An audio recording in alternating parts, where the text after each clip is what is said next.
leaders to assume responsibility for a better world alongside governments. I was one of those with whom this call resonated very deeply. I became the first signatory of the Turkish network and later assumed responsibility to establish and lead the Turkish network, which currently has more than 300 members, including 15 of the largest 20 Turkish companies. Today, I'm honored to address the General Assembly on behalf of the 90 local networks as the chair of the Local Networks Advisory Group. Yes, Global Compact has laid an infrastructure in over 90 countries, undertaking activities and partnerships to advance UN goals such as women empowerment, caring for climate, business for peace.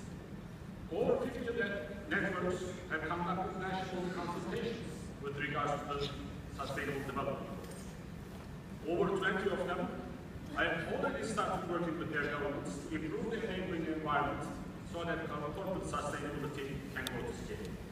For example, under the Turkish presidency of G20, my firm RG, as the G20 knowledge partner for governance and sustainability, is working towards making encouragement of principled business practices a G20 priority. Implementation and going to scale is what we need to make a difference. And both implementation and going to scale are inevitably local. Therefore, local networks are appropriately positioned and fit for this purpose, and we need to strengthen them. Local networks are also a source for inspiration and innovation. In order to make a difference on a global scale, we need to leverage natural incentives and allies.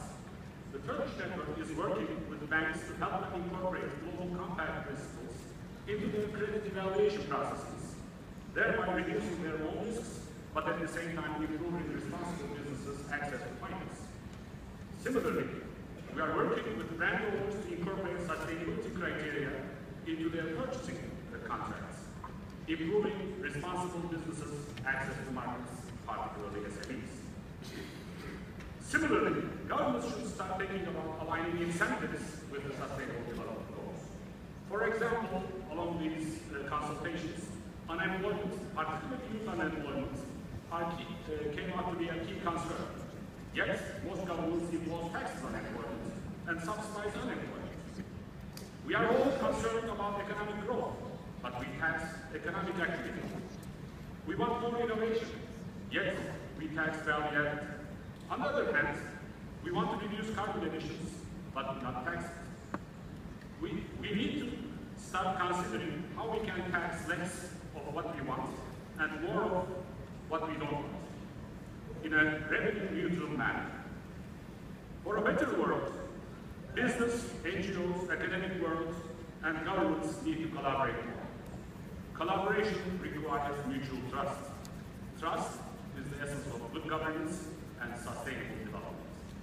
No wonder then, when the local networks consultations for SDGs resulted in identifying good governance as a key priority.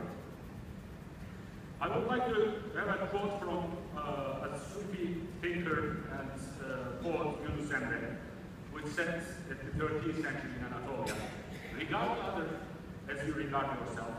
This is the meaning of the four holy books, if there is any. This is the understanding with which we should be conducting good governance at the government level, business level, NGO level, labor level, at all levels. I would like to take this opportunity to thank all the leaders of the Global Compact who have made Global Compact the largest sustainability platform by understanding the fact that doing good is good business. In particular, I would like to express a special gratitude to my friend Georg Kalk, who is leaving an enduring legacy as the first and founding executive director of the Global Compact. In sum, strengthening the local networks for better implementation of on the ground, aligning incentives to make sure that we can get to scale faster, and embracing good governance at all levels are keys for a better and sustainable future. Thank you.